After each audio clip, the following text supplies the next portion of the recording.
शुभ सकाळ सगळ्यांना. नवीन दिवसाची नवीन अशी एक सुरुवात. तर आज आहे गुरुवार आणि आज गुढीपाडवा आहे. तर गुढीपाडव्याच्या सगळ्यांना खूप खूप शुभेच्छा आणि मराठी नवीन वर्षाच्या सुद्धा खूप शुभेच्छा. तर इथं सकाळी जे आहे तर ते खूप थंडी वाजत होती बरं का. सकाळची कामं वगैरे बाहेरची आवरून घेतली. त्यानंतर मध्ये आले आणि मध्ये म्हणजे पहिलं किचन झाडून घेणे आणि हॉल झाडून घेणे, कारण बेडरूममध्ये तर मुलं झोपलेली असतात, त्याच्यामुळे तिकडचं नंतर आवरून घेते. त्यानंतर सगळं घर एकदा कानाकोपऱ्यातून झाडून घेतलं. मी रात्रीला जास्त क्लीन करत नाही, कारण जुनी माणसं नेहमी सांगतात की रात्रीला जास्त क्लीन करून घेऊ नये. त्यामुळे मग मी काही जास्त क्लीन करून झाडून नाही घेत. सकाळी उठलं की एकदा स्वच्छ झाडून घ्यायचं, म्हणजे मुलं शाळेत गेल्यानंतर जे असतं तेव्हाच एकदा परत झाडून घेतलं जातं. आणि सकाळी एकदा स्वच्छ झाडून घेतलं ना तर मग दिवसभर काही जास्त राडा होत नाही. तर त्यामुळे मी एकदा स्वच्छ झाडून वगैरे घेतलं आणि त्यानंतर मग पोछा लावून घेतला. म्हटलं आंघोळ करायच्या अगोदर एकदा पोछा करून घेतला तर बरं वाटते. आणि मी आंघोळीच्या अगोदर करते. कधी कधी आंघोळ झाल्यानंतरही करावं लागते. तर ते प्रत्येकीचं घरातलं जे रुटीन असतं तर ते वेगवेगळं असतं. तर म्हटलं चला आता आज एवढा सणासुदीचा दिवस, तर अगोदर पोछा वगैरे करून घ्यावं. मग त्यानंतर स्वयंपाक वगैरे करणं लागेल लवकरच. त्यामुळे मग पोछा वगैरे करून घेतला आणि म्हटलं चला आता आंघोळ वगैरे करून घेऊ. आणि कसं असतं माहिती का, प्रत्येकाचं सकाळचं रुटीन हे वेगळं असतं. आणि सणवार जर असला ना तर त्या दिवशीचं खूपच घाई असते. किती सकाळी लवकर उठलं तरी कामं काही संपत नाही आणि एक काम झालं की दुसरं काम हे असं तयारच असतं. पण मी माझं म्हणजे 100% प्रयत्न करते की जर सणवार असेल तर लवकर उठून आपली जी नेहमीची कामं आहेत तर ती करून घ्यायची. कारण एरवी मला मुलं शाळेत जाईपर्यंत सकाळी पोछा वगैरे हे करणं होत नाही बरं का. मुलं गेल्याच्या नंतरच मी करते. आणि सणवार असला की मुलांना शाळेला तर सुट्टीच असते. त्यामुळे ते झोपलेले राहतात आणि मला इकडच्या ज्या 2 रूम आहेत तर त्या अगोदर मग माझं जे रुटीन असतं की झाडून वगैरे घेणे, बाहेर सडा मारणे, रांगोळी काढणे, फुलं तोडून आणणे आणि मध्ये आल्याच्या नंतरसुद्धा आतलं झाडून घेणे आणि किचन वगैरे पुसून घेणे, किचन हॉल.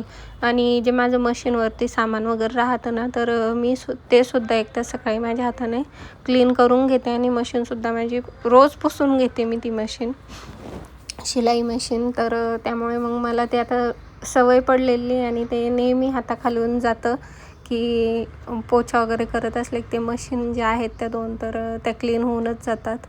तर त्यानंतर मग आंघोळ वगैरे केली आणि काल जे ब्लाऊज शिवलेलं तर ते ब्लाऊज माझ्या ह्याही एका साडीवरती मॅच झालं.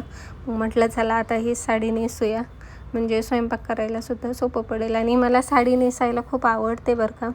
म्हणजे ड्रेसही मी घालते, असं नाही की ड्रेस घालत नाही म्हणून, परंतु मला साडी नेसायला खूप आवडते.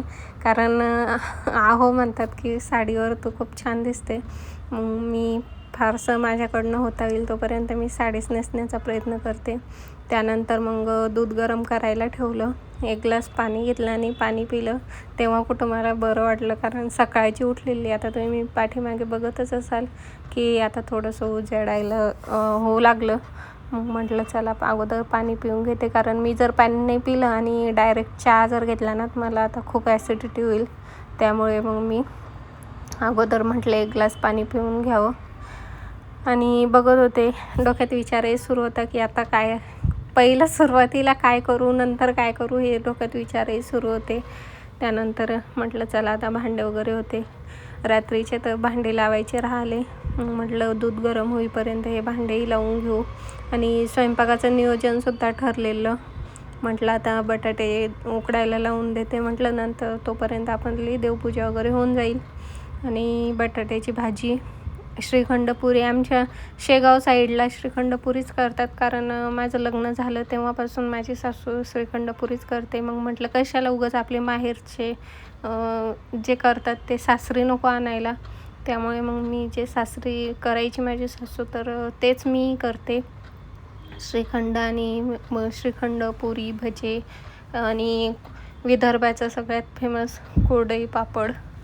आणि त्यामध्ये मी म्हटलं चला आज एक नवीन पदार्थ करूया. माझ्या सासूबाईंना खूप आवडते, परंतु माझं लग्न झालं तेव्हा मी नवीन त्यांच्या हातचंच खाल्लेलं बरं का गुढीपाडव्याचं. त्यानंतर आता झाले 7 वर्ष झाली मी काही तो पदार्थ बनवलाही नाही आणि खाल्लासुद्धा नाही. तर मग म्हटलं चला तोही आज बनवूया.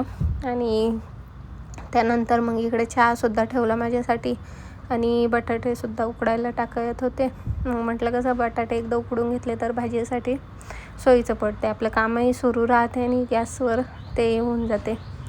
तर कसं असते ना, प्रत्येक गोष्ट आता प्रत्येकीचं सकाळी उठली की तिच्या डोक्यात तोच विचार असते की आज आपल्याला काय करायचं आणि हे एवढं काम आपल्याकडनं झालंच पाहिजे.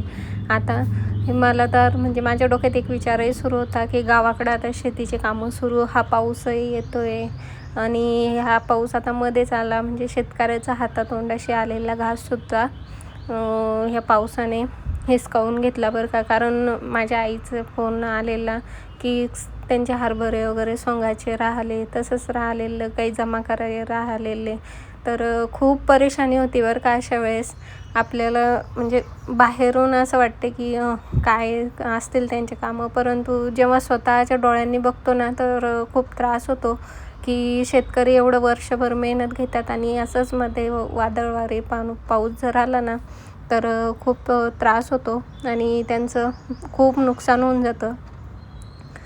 तर त्यानंतर मग इथे माझं चाललेलं म्हटलं चला आता काय, तर बटाटे कुकरमध्ये लावून ठेवले आणि मग चहाचंही तर इकडं चालूच होतं. मुलांनी 2दा आवाज दिला त्याला, म्हटलं उठा आता, तर गुढी वगैरे लावायची आहे तर लवकर उठा.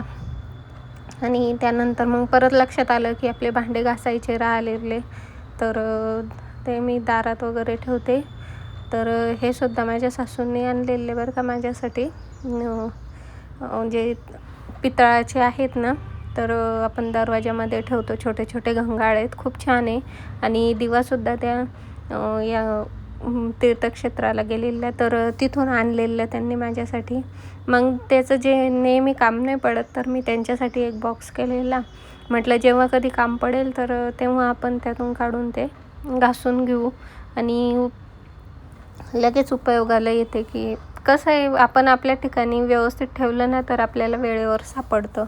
नाहीतर मग काही वेळेस काय होतं की ठेवलेली असते ती वस्तू, परंतु शोधू सगळं घर परेशान होते, परंतु ती गोष्ट काही मला सापडत नाही.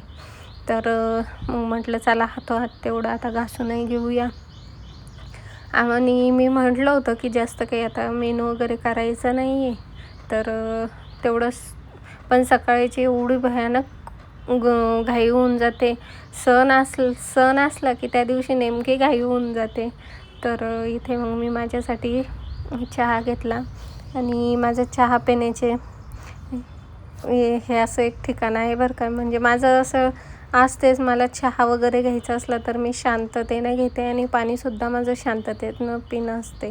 आणि कारण तेवढाच एक वेळ असतो चहा पिण्यासाठी, किंवा आपण सकाळचं पाणी पितो तर तेव्हा शांततेनं बसतो. तर मुलं उठलेली आणि त्यांना सांगितलं की पटापट तुम्ही आवरून घ्या, माझं आवरलं आहे बरं का म्हटलं. तर आता एकीकडं मग मुलांसाठी पाणी ठेवलं परत तापायला आंघोळीसाठी. तर म्हटलं चला आता. त्यानंतर मग बाहेर उंबरवट्याची पूजा वगैरे केलेली. तुम्ही बघितलं असेल उंबरवटा, नाही आहे, परंतु कसं आहे रेंटच्या घरामध्ये ॲडजस्टमेंट करावं लागते. आणि मला आवडते बरं का हे सगळं असं करायला, परंतु खरंच वेळ नाही मिळत. परंतु आज गुरुवारही होता, नवीन वर्ष, तर त्यामुळे मी खूप आवडीने ते केलं. तर इथे माझी देवपूजासुद्धा झाली. त्यानंतर मग फुलं वगैरे, तर काल त्यांनी फुलं आणून घेतलेले. त्यांना म्हटलं की मला फुलं रात्रीच आणून ठेवा, कारण सकाळी तर तुम्ही काही लवकर जाणार नाही. आणि इथे मोगऱ्याच्या झाडाला ना हे 2 छान फुलं निघाली बरं का आज. तर मी कुलदेवतेच्या नावाने जो कळस ठेवलेला माझ्या देवघरात, तर त्याच्यावरती मी ठेवला. आणि एक रेणुका मातेला किंवा लक्ष्मी देवीला मी असं जसे फुलं निघाले तशी ठेवत असते. आणि मला खूप आवडते बरं का देवपूजा करायला ह्याच्यात. म्हणजे माझं खूप मन रमते आणि एक छान पॉझिटिव्ह वाईब्स येते. आणि घरामध्ये एकदा सकाळी सकाळी देवपूजा झाली, अगरबत्ती धूपचा जो सुगंध असतो ना तो दरवळला की खूप छान आणि खूप पॉझिटिव्हली वाटते. आणि ह्या पॉझिटिव्ह वाईब्स येण्यासाठी खूप मेहनत घ्यावी लागते. तर चला, माझं तर असं बोलणं चालूच असते, परंतु तुम्हीसुद्धा करून बघा बरं का. असं नाही म्हणत मी की प्रत्येकीचं जे डेली रुटीन असते ते खरंच खूप वेगळं असते प्रत्येकीचं.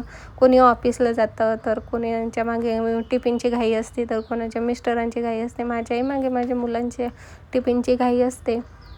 परंतु ज्या दिवशी त्यांना सुट्टी असते ना, तर त्या दिवशी मी जेवढं होता येईल तोपर्यंत मी माझे कामं अगोदर आवरून घेते आणि त्यानंतर मग त्यांचा नाश्ता आणि मग नंतर जेवण वगैरे बनवते. कधी-कधी मग स्वयंपाकही बनवून घेते की तुम्हाला जेव्हा जेवायचं तेव्हा जेवून घ्या. कारण माझी मुलगी तर ती चहा, दूध वगैरे काहीच घेत नाही. त्याच्यामुळे तिला सकाळी उठलं तर जेवण लागते. आणि ती शाळेतही जात असली तर तिचा टिफिन वगैरे भरूनही झाला तरी ती जेवण करून जाते. ती चतकोर अर्धी जसं होईल तसं ती 2-4 घासात जेवून जाते, कारण ती चहा वगैरे काहीच घेत नाही. आणि कसं आहे माहिती आहे का, शाळेत गेल्यानंतरही उपाशीपोटी असलं तर अभ्यासही होत नाही आणि एखाद्या वेळेस खूप घाईघाईत होऊन जातं. एखाद्या वेळेस चक्कर वगैरे आली तर काही आलं, त्याच्यापेक्षा तू 2 घास शांततेत जेवून जा आणि होईल आपल्याला थोडासा त्रास, तर काही हरकत नाही. त्यानंतर माझी अशी छान देवपूजा वगैरे झाली आणि इथे मला ना खूप छान वाटत होतं बरं का, एवढं छान वाटत होतं. आणि मागे मुलांचंही मध्ये-मध्ये सुरू होतं. त्यांना म्हटलं तुम्ही लवकर आवरून घ्या. आणि हा जो स्प्रे ना मी प्रत्येक व्हिडिओत सांगते बरं का, खूप छान आहे. इतका भारी सुगंध येतो ना त्याचा, खूपच छान. तर त्यामुळे ते मग नंतर म्हटलं चला आता स्वयंपाक वगैरे करून घेऊया, म्हणजे आपली कामं लवकर होतील. परंतु मग मध्येच माझा स्वयंपाक अर्धा झाला, अर्धा राहिला. मग म्हटलं जाऊ दे, आता गुढीची तयारी करायची, स्वतःची तयारी करायची, मुलांची तयारी करायची. तर मुलाचं काही नाही आहे, त्याला अंघोळ घालून दिली तर बाकीचं तो त्याचं करते. परंतु मग मुलीच्या वेण्या वगैरे असतात, तर सुट्टीच्या दिवशी ते एक खूप मोठं काम होऊन जाते की जुट्टू वगैरे घालून देणं. म्हणजेच 2 पोन्या किंवा 1च पोनी बांधून द्यावी लागते बरं का तिला, कारण तिला नाही बांधता येत. तरी ते मी थोडीशी खडीसाखर आणि पाणी जे मी रोज ठेवते तर ते ठेवलं. जे खाली पाणी वगैरे सांडलं होतं तर म्हटलं चला आता खालचंसुद्धा क्लीन करून ठेवूया. तर त्यामध्ये मी परत थोडीशी साखर वगैरे होती तर ती ठेवली. आणि तुळशीचं जे पानं आहे तर ते तोडून आणलेलं म्हटलं नैवेद्यासाठी सुद्धा आपल्याला उपयोगाचं होईल. त्यानंतर देवांचा आशीर्वाद घेतला की नवीन वर्षाची सुरुवात केली आहे. मराठी नवीन वर्ष आहे आपलं आणि माझ्या प्रयत्नांना यश दे. तर बघा असं खूप छान वाटत होतं.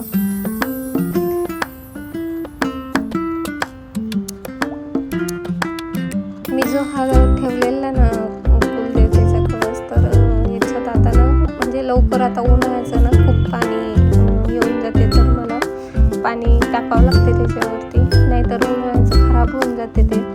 आपण किती पण केलं. त्यानंतर अशी उंबरवट्याची पूजा केलेली. मला खूप आवडते बरं का हे करायला, परंतु तशी जागा अवेलेबल नाही आहे सध्या. बघू आपल्या घरात गेल्यानंतर. तर त्यानंतर मग गुढी उभारायची होती आणि आहोंनी धरलेला कॅमेरा म्हटलं चला मी करते म्हटलं ह्यावेळेस.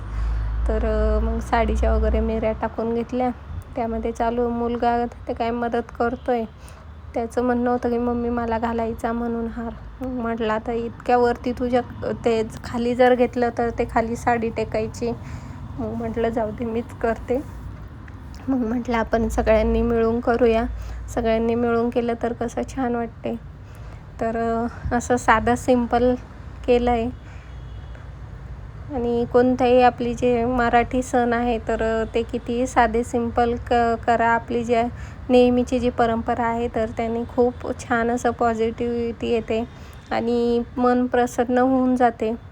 तर त्यानंतर मग मी बाहेर पूजा वगैरे करून घेतली. आमच्याकडे असं काही फारसं नसते, तर जेवढं मी बघत आलेली आहे आतापर्यंत मी तेवढं सगळं केलं आहे बरं का. आणि जे आहे तर ते म्हटलं अगोदर गुळाचा वगैरे नैवेद्य दाखवून देऊया, नंतर मग स्वयंपाक. अर्धा झालेला माझा, अर्धा बाकी. माझा प्रयत्न होता की मी सगळा स्वयंपाक पूर्ण करून घेईल आणि नंतरच, पण मग त्यांचं चाललं. आमच्याकडे ना सकाळी दिवस निघला की गुढी उभारून घेतात. असं नाही आहे की 10 आणि 11 वाजता गुढी उभारावी, तर तसं काही नसते. तर आमच्याकडे गावाकडे सुद्धा हीच पद्धत आहे की सकाळी सकाळी आंघोळी वगैरे झाल्या, सगळं आवरलं आपलं घरातलं, तर अगोदर गुढी उभारून घ्यायची आणि ते पाटाभोवती अशी छान साधी सिंपलच पण रांगोळी काढली. साधी सिंपल जरी असली ना, तर रांगोळी काढली तरी बघा की त्याला किती छान असा लुक आला आहे. आणि रांगोळीने कोणतीही पूजा ही खूप संपन्न झालेली वाटते बरं का, की रांगोळीला सुद्धा आपल्या मराठी याच्यात किती महत्त्व आहे, तर हे तर तुम्ही जाणताच. कारण जी आपली बाहेरची निगेटिव्हिटी आहे तर ते आतमध्ये येऊ देत नाही, त्यासाठी आपल्या बाहेर दारात रांगोळी काढायची आणि रोज रांगोळी वगैरे काढली ना तर खूप छान वाटते. तर इथे मग मी त्यांना कुंकू वगैरे लावलं. म्हटलं चला तुम्हालाही कुंकू लावून घेते. आणि आमच्याकडे असं गुढी वगैरे उभारायच्या अगोदरसुद्धा तर कुंकू लावतात आणि मग सगळ्यांनी असा छान नमस्कार वगैरे केला. तर माझ्या मुलाला खूप एक्साइटमेंट असते बरं का, की मम्मी आता तू काय करते आहे, मी तुला करू लागतो, मी असं करू लागतो, मला सांग तू काय करायचं म्हणून. तर त्याचं खूप मध्ये मध्ये सुरू असते प्रत्येक वेळेस. मग मुलीलासुद्धा हळद कुंकू लावलं. त्यानंतर मग म्हटलं आमचा एक फोटो वगैरे काढा. तर हे कालच्या व्हिडिओमध्ये मी ब्लाऊज स्टिच केलं आहे, तर मी ते ब्लाऊज दाखवते. मी याची कॅप हाईट ना खूप छोटी घेतलेली बरं का, 2 इंच, कारण त्यामध्ये जी बाही आहे तर ती दाटत वगैरे नाही. आणि खूप छान ब्लाऊज बसला मला. जास्त फिटिंगला ब्लाऊज आवडत नाही. आणि हा होता स्वयंपाकाचा नैवेद्य. आणि हे तुम्हाला कसं वाटलं हे कमेंट्समध्ये नक्की सांगा. चलो बाय.